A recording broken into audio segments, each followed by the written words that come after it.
Hey everyone, how are you? I hope you all are fine. So today we are going to discuss new lecture of hydrogen, that is lecture number 02. So in this video we will going to discuss isotopic effect. क्या चीज? Isotopic effect. आपको बता दें कि ये बड़ा ही easy topic है, interesting topic है और साथ ही साथ छोटा टॉपिक है। तो आपको क्या करना है, थोड़ा सा ध्यान से, पेशेंस से 10-12 मिनट आपको टाइम देना है। ज्यादा लंबा लेक्चर नहीं जाएगा, बस आपको समझ लेना है कि आइसोटॉपिक इफेक्ट होता क्या है और इसका एक आध क्वेश्चन को सॉल्व कर लेना है कॉन्सेप्ट को क्लियर करने के लिए। अब हम लोग बात करते हैं अपने टॉपिक के ऊपर, दैट इज की आइसोटॉपिक इफेक्ट के ऊपर। आपको बता दें कि पिछले क्लास में हम लोग आइसोटॉप्स पढ़े थे और वहां पे किसका आइसोटॉप्स पढ़े थे? हाइड्रोजन का आइसोटॉप्स पढ़े थे। अब उससे पहले एक चीज और डिस्कस करते, थोड़ा रिकैप ले लेते हैं कि आइसोटॉप्स होता क्या था। आइसोटॉप्स कुछ नहीं, जिसका कि same atomic number but different mass number होता है, उसी को क्या बोलते हैं? आइसोटॉप्स बोलते हैं। सेकेंड बात कि वहां पे हम लोग बात किए थे आइसोटॉप्स किसका? हाइड्रोजन का। तो हाइड्रोजन का आइसोटॉप्स हम बताए थे कि तीन होता है, एक प्रोटियम, एक ड्यूटेरियम और एक ट्राइटियम। तो तीन आइसोटॉप्स होता है हाइड्रोजन का, और ये जो आइसोटॉप्स होता है यहीं पे लगता है आपका आइसोटॉपिक इफेक्ट। क्लियर बात? तो उम्मीद करते हैं कि आप इससे पीछे वाला लेक्चर देख करके आए होंगे। नहीं देख करके आए होंगे तो आपको अभी समझ में आ गया होगा कि आइसोटॉप्स होता क्या है और आइसोटॉप्स ऑफ हाइड्रोजन क्या होता है। तीन आइसोटॉप्स ऑफ हाइड्रोजन होता है, प्रोटियम, ड्यूटेरियम और ट्राइटियम। तो आप इतना से भी समझ जाओगे, लेकिन अगर पीछे वाला लेक्चर देखे होगे तो और ज्यादा बेटर वे में आपको समझ में आएगा। तो देखिए यहाँ पे हम लोग क्या करेंगे कि देखेंगे कि आइसोटॉपिक इफेक्ट होता क्या है। और एक क्वेश्चन आपके मन में और होगा, हमारे मन में भी था जब हम पढ़ाई कर रहे थे, कि आइसोटॉपिक इफेक्ट क्या केवल हाइड्रोजन के लिए लगता है कि अदर कार्बन के लिए भी लगता है या तो फिर नाइट्रोजन के लिए भी लगता है? क्योंकि नाइट्रोजन का भी आइसोटॉप्स होता है, कार्बन का भी आइसोटॉप्स होता है, तो उसके केस में लगता है कि नहीं? तो इसका भी हम आपको जवाब देने वाले हैं इसी लेक्चर में। तो सबसे फर्स्ट बात करते हैं कि आइसोटॉप्स होता क्या है। आइसोटॉप्स देखिए कुछ नहीं होता है, आपका एक लाइन का डेफिनेशन है, उसको पढ़ लीजिए, फिर आपको सारा बात समझ में आ जाएगा। द इफेक्ट, ये एक क्या है? इफेक्ट है which can change the chemical and physical property of isotopes। ये एक इफेक्ट है जो कि क्या करता है? फिजिकल प्रॉपर्टी को, केमिकल प्रॉपर्टी को चेंज करता है। किसका फिजिकल एंड केमिकल प्रॉपर्टी को? आइसोटॉप्स के फिजिकल एंड केमिकल प्रॉपर्टी को। इसी को क्या बोलते हैं? आइसोटॉपिक इफेक्ट बोलते हैं। तो उम्मीद करते हैं कि ये डेफिनेशन समझ में आ गया होगा। फिर से सुनिए, वैसा इफेक्ट जो आइसोटॉप्स की केमिकल एंड फिजिकल प्रॉपर्टी को चेंज करे उसको क्या बोलेंगे? Isotopic effect. नेक्स्ट बात करते हैं, क्या लिखा हुआ है? Isotopic effect is found only in the hydrogen isotopes. Isotopic effect जो है आपका कहां पे होता है? केवल हाइड्रोजन के आइसोटॉप्स के केस में होता है, अदर आइसोटॉप्स के केस में नहीं होता है। अब अदर आइसोटॉप्स बात करें, कार्बन का आइसोटॉप्स होता है, नाइट्रोजन का आइसोटॉप्स होता है, मींस वो सब के केस में नहीं होगा आइसोटॉपिक इफेक्ट। वहां पे आइसोटॉपिक इफेक्ट नहीं लगेगा। कहां लगेगा? केवल हाइड्रोजन आइसोटॉप्स के केस में। अब नहीं लगने के पीछे रीजन क्या होता है, सो देख लीजिए। Because there is large difference in mass. Hydrogen isotopes के केस में आपका मास में क्या होता है? लार्ज डिफरेंस होता है। बट वही बात करें नाइट्रोजन के केस में, कार्बन के आइसोटॉप्स के केस में, तो वहां पे मास में लार्ज डिफरेंस नहीं होता है, लगभग बराबर होता है। इस बातों को आप थोड़ा सा एग्जाम्पल से समझिए, ऐसे आपको क्लियर समझ में नहीं आएगा। हम बोले कि हाइड्रोजन आइसोटॉप्स के केस में आइसोटॉपिक इफेक्ट लगता है। हाइड्रोजन का कितना आइसोटॉप्स होता है? हाइड्रोजन का बात करें तो 3 आइसोटॉप्स होता है। तीनों आइसोटॉप्स आपको मालूम होगा, पिछले क्लास में हम बात किए थे। हाइड्रोजन का atomic number 1 H11, H12 atomic number 1 mass number 2 and H13 atomic number 1 और मास नंबर 3। तो हम बताए थे कि एटॉमिक नंबर तीनों के केस में सेम होगा, मास नंबर डिफरेंट होगा। इसी को क्या बोलते हैं? आइसोटॉप्स बोलते हैं। इसी को हम लोग ऐसे भी दिखाते थे, इसको हम लोग D से दिखाते थे, D12, और इसको हम लोग दिखाते थे T से, T13। ठीक है? तो ये इसका नाम था आपका प्रोटियम। क्या नाम था? प्रोटियम। इसका नाम था आपका ड्यूटेरियम और इसका नाम था आपका ट्रिटियम। ट्राइटियम बोलिए। ठीक है? तो ये हो गया आपका तीनों हाइड्रोजन का आइसोटॉप्स।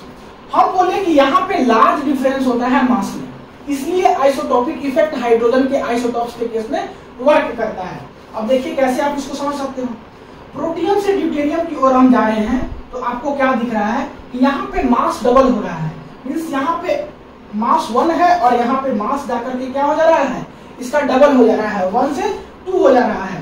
तो यहाँ पे आप देखिए यहाँ पे क्या हो जा रहा है, डबल हो जा रहा है क्या, मास। अगर हम यहाँ से बात करें प्रोटियम से ट्राइटियम की तरफ तो यहाँ पे क्या हो जा रहा है, मास इसका ट्रिपल हो जा रहा है। आप देख सकते हो ट्रिपल हो जा रहा है क्या, मास। मीन्स ये जो है लार्ज डिफरेंस इन मास ये आपको यहाँ पे दिख रहा है हाइड्रोजन के आइसोटोप्स के केस में। यहाँ 1 था, यहाँ इसका डबल हो गया और यहाँ इसका ट्रिपल हो गया। ठीक है, तो उम्मीद करते हैं ये बात समझ में आया होगा। इसी के चलते यहाँ पे हाइड्रोजन आइसोटोप्स के केस में आइसोटोपिक इफेक्ट होता है। अब बात करते हैं कि नाइट्रोजन के केस में, कार्बन के केस में, वहां भी तो आइसोटोप्स शो करता है, बट वहां क्यों नहीं होता है। तो देखिए हम बात करते हैं कार्बन के केस में। कार्बन का कितना आइसोटोप्स, कार्बन का भी 3 आइसोटोप्स नहीं, कार्बन का एटॉमिक नंबर कितना 6, मास नंबर 12, कार्बन का एटॉमिक नंबर कितना 6, मास नंबर 13, कार्बन का एटॉमिक नंबर कितना 6, मास नंबर 14, मींस इसका भी 3 आइसोटोप्स होता है। अब 3 आइसोटोप्स होता है तो यहाँ पे आप देखिए इसका मास कितना है 12 है, इसका मास कितना है 13 है, इसका मास कितना है 14, मींस यहाँ से यहाँ जाए तो स्लाइड चेंज हो रहा है मास में, मास इंक्रीज हो रहा है। हम नहीं बोल रहे हैं कि मास इंक्रीज नहीं हो रहा है, 12 से 13 हो रहा है, बट यहाँ 1 से 2 हो जा रहा था, मींस डबल हो रहा था, 1 से 3 हो जाता, ट्रिपल हो रहा था, वैसे यहाँ पे नहीं हो रहा है। अगर यहाँ से यहाँ जाए तो देखिए आपका क्या हो रहा है, लगभग मास जो है इक्वल ही मान के चलो, इंक्रीज तो कर रहा है लेकिन स्लाइट इंक्रीज कर रहा है, मींस डबल ट्रिपल मास नहीं हो रहा है। इसके कारण कार्बन के आइसोटोप्स में आपका आइसोटोपिक इफेक्ट नहीं होता है, क्योंकि यहाँ पे लार्ज डिफरेंस मास नहीं होता है। अब बात करें सेम इसी टाइप से नाइट्रोजन के केस में, नाइट्रोजन का भी 2 आइसोटोप्स, नाइट्रोजन का एटॉमिक नंबर कितना 7, इसका आपका क्या मास नंबर 14, और फिर एक तो नाइट्रोजन का एटॉमिक नंबर 7 और ये 15। यहाँ पे देखिए यहाँ पर भी 14 से कहा जा रहा है 15 में, मींस मास चेंज हो रहा है लेकिन स्लाइड चेंज हो रहा है, लार्ज डिफरेंस नहीं हो रहा है मास में। सो दैट्स व्हाई कि इस केस में आइसोटोपिक इफेक्ट शो नहीं करेगा, इस केस में भी आइसोटोपिक इफेक्ट शो नहीं करेगा, और यहाँ पे आइसोटोपिक इफेक्ट शो करेगा। तो क्लियर हो गया कि आइसोटोपिक इफेक्ट क्या होता है। आइसोटोपिक इफेक्ट हाइड्रोजन आइसोटोप्स के केस में केवल क्या करता है, शो करता है। तो उम्मीद करते हैं कि ये बातें आपको अच्छे तरीके से समझ में आ गया होगा। इस स्लाइड का आप या तो स्क्रीनशॉट ले लीजिए या तो फिर वीडियो को पॉज करके नोट कर लीजिए। इससे रिलेटेड 1-2 क्वेश्चंस करते हैं, इजी क्वेश्चंस होगा, बस आप इसको समझ गए होंगे तो आप फटाक से बता दीजिएगा। फिर बात करते हैं हम लोग नेक्स्ट क्वेश्चन का, तो फटाक से वीडियो को क्या कीजिए, पॉज करके नोट कीजिए। मिटा दे, चलिए मिटाते हैं, वीडियो को पॉज करके नोट कर लीजिए। 1 2 3। अब देखिए हम आपके लिए 2 क्वेश्चंस लाए हैं, दोनों क्वेश्चंस को आप कर लीजिए, आपका ये जो टॉपिक है इसका कॉन्सेप्ट क्लियर हो जाएगा। 2 क्वेश्चंस है, दोनों क्वेश्चंस क्या क्या है उसको आप थोड़ा सा पहले ध्यान से देख लीजिए। सबसे फर्स्ट क्वेश्चन है कि isotopic effect is found in, option है हाइड्रोजन नंबर ऑप्शन है A number hydrogen, B number nitrogen, C number carbon और डी नंबर ऑल। मींस अभी तुरंत आपको हम पीछे वाले स्लाइड में पढ़ाया कि आइसोटोपिक इफेक्ट किसके लिए लगता है। तो आपको याद होगा कि हम बोले थे कि कार्बन के लिए नहीं लगता है क्योंकि इसके पास क्या होगा, इसका मास जो होता है वो स्लाइट डिफरेंस करता है आइसोटोप्स के फॉर्म में। यहाँ पे नाइट्रोजन के केस में भी नहीं होगा, तो कार्बन नहीं होगा, नाइट्रोजन नहीं होगा, तो ऑल भी नहीं होगा। किसके केस में होगा, हाइड्रोजन के केस में आइसोटोपिक इफेक्ट लगेगा, क्योंकि यहाँ पे डबल और ट्रिपल क्या होता था, मास इंक्रीज होता था आइसोटोप्स में। आप इसको यहाँ पे याद होगा कि हम बताए थे कि हाइड्रोजन का 3 होता है आइसोटोप्स, 1 1 2 और 1 3, ये 3 आइसोटोप्स होता था हाइड्रोजन का।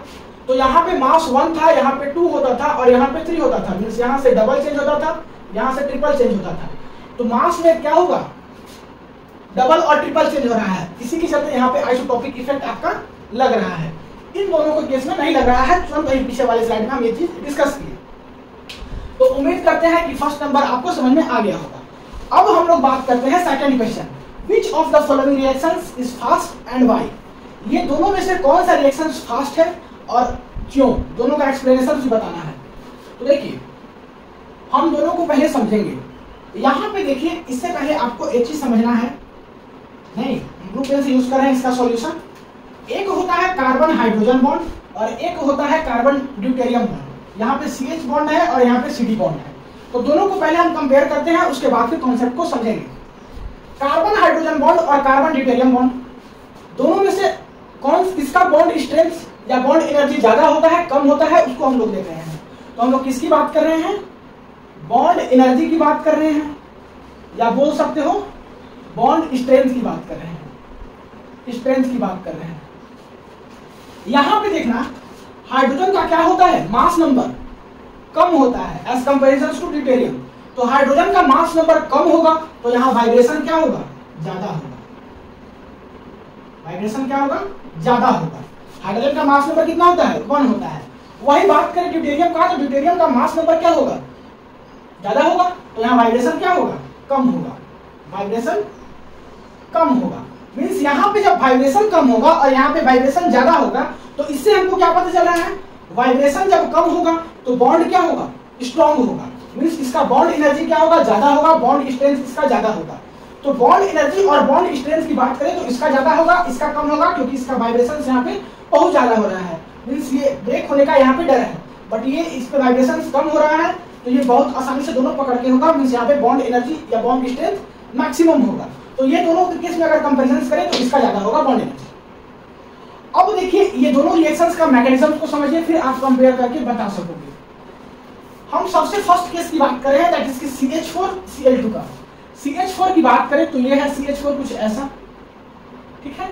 इसका रिएक्शंस हम लोग करा रहे हैं Cl2 के साथ। इन द प्रेजेंस ऑफ ये रिएक्शंस होता है H और यहाँ पे लिख सकते हो हीट, मींस सनलाइट के प्रेजेंस में ये रिएक्शंस होता है। तो जैसे ही सनलाइट के प्रेजेंस में रिएक्शंस कराएंगे तो यहाँ पे क्या होगा? होमोलाइटिक क्लीवेज होगा। आप लिख करके रख लेना, यहाँ पे क्या होगा? होमोलाइटिक क्लीवेज होगा। होमोलाइटिक क्लीवेज होगा, ठीक है। होमोलाइटिक क्लीवेज होगा तो क्या होगा? ये बॉन्ड इलेक्ट्रॉन अपनी तरफ, ये बॉन्ड इलेक्ट्रॉन अपनी तरफ, और यहाँ रेडिकल का फॉर्मेशन होगा। और कितना रेडिकल बनेगा? 2Cl रेडिकल बनेगा, ठीक है। अब देखिए यहाँ पे दोनों इलेक्ट्रॉन के शेयरिंग से क्या बना होगा? बॉन्ड बना होगा। तो एक फ्री रेडिकल क्या कहेगा कि जाके इस हाइड्रोजन को लेगा, हालांकि यहाँ पर भी फ्री रेडिकल होता है, तो ये एक Cl रेडिकल जाके इस बॉन्ड को लेगा, मींस हाइड्रोजन को लेगा, और एक फ्री रेडिकल जाके इस कार्बन पे अटैक करेगा। तो यहाँ से क्या बन जाएगा? यहाँ से बन जाएगा आपका CH3Cl प्लस HCl बन जाएगा, नहीं मींस जाके आपका प्रोडक्ट कुछ बन जाएगा ये वाला। अब सेकेंड केस की हम बात करें तो सेकेंड केस में है क्या? CD4 प्लस Cl2, तो CD ड्यूटेरियम है यहाँ पे। तो यहाँ पे हम बात करें तो यहाँ पर भी सेम Cl2 के साथ रिएक्शंस होता है, और यहाँ पर भी हम लोग H के प्रेजेंस में क्या कराते हैं? रिएक्शंस कराते हैं। यहाँ पे भी होमोलाइटिक क्लीवेज होगा। होमोलाइटिक क्लीवेज होगा, ये बॉन्ड इलेक्ट्रॉन इधर, ये बॉन्ड इलेक्ट्रॉन इधर, मींस यहाँ से भी 2Cl रेडिकल बनेगा। एक Cl रेडिकल जाके इस ड्यूटेरियम पे अटैक करेगा, और ये रेडिकल जाके इस कार्बन पे अटैक करेगा, क्योंकि यहाँ से भी क्या हो रहा है? होमोलाइटिक क्लीवेज हो रहा है। तो जैसे ही अटैक करेगा तो यहाँ से जाके आपका बना लेगा क्या चीज? CD3Cl plus DCl, that is की प्रोडक्ट नंबर कुछ ऐसा। तो दोनों का मैकेनिज्म आपको समझ में आ गया।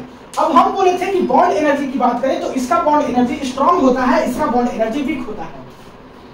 तो यहाँ पे देखिए इस दोनों केस को कंपेरिजन कीजिए। मान लीजिए कि ये रिएक्शंस जो हुआ इसका रेट है R1 और ये जो रिएक्शंस हुआ इसका रेट है R2। बॉन्ड एनर्जी से अगर हम कंपेरिजन करें दोनों को तो ये देखिए यहाँ पे कार्बन हाइड्रोजन के बीच में जो बॉन्ड है ये वीक बॉन्ड होता है, और यहाँ पे कार्बन ड्यूटेरियम के बीच में जो बॉन्ड है वो स्ट्रॉन्ग बॉन्ड होता है। कहां से? ये कॉन्सेप्ट से। तो यहाँ पे क्या होगा कि हमको यहाँ से ये बॉन्ड ब्रेक करना क्या होगा? मुश्किल होगा एज कंपेरिजन टू दिस। ये वीक बॉन्ड है, ये इजीली जाके अटैक करेगा और फास्ट रिएक्शंस होगा, क्योंकि आसानी से ये बॉन्ड ब्रेक हो जाएगा। लेकिन ये बॉन्ड की बात करें तो इस बॉन्ड को ब्रेक होने में थोड़ा सा टाइम लगेगा। क्यों टाइम लगेगा? क्योंकि ये स्ट्रॉन्ग बॉन्ड है। मींस सीधी सी बात है कि यहाँ पे रिएक्शंस का रेट जो है R1 का ज्यादा होगा R2 से। ऐसा क्यों? क्योंकि कार्बन हाइड्रोजन के केस में बॉन्ड एनर्जी कह लो या तो फिर बॉन्ड स्ट्रेंथ कह लो, वो क्या है? वीक है। वही बात करें कार्बन ड्यूटेरियम के केस में तो बॉन्ड एनर्जी कह लो या तो फिर बॉन्ड स्ट्रेंथ कह लो, ये क्या है? स्ट्रॉन्ग है। सो इसी के कारण R1 का रेट ज्यादा होगा, मींस R1 रिएक्शन होने का रेट क्या होगा? फास्ट होगा एज कंपैरिजन टू R2। तो ये रिएक्शन जो है इजीली होगा, मींस बहुत फास्ट होगा, और ये रिएक्शन थोड़ा स्लो होगा। ऐसा क्यों? क्योंकि ये बॉन्ड दोनों इजीली ब्रेक हो जाएगा और ये बॉन्ड इजीली ब्रेक नहीं होगा। तो option number first is correct कि ये रिएक्शन जो है आपका क्या होगा? फास्ट होगा। तो उम्मीद करते हैं कि ये भी आपको समझ में आ गया होगा। मिलते हैं अगले क्लास में। अगले क्लास में हम लोग क्या करेंगे, क्लासिफिकेशंस देखेंगे।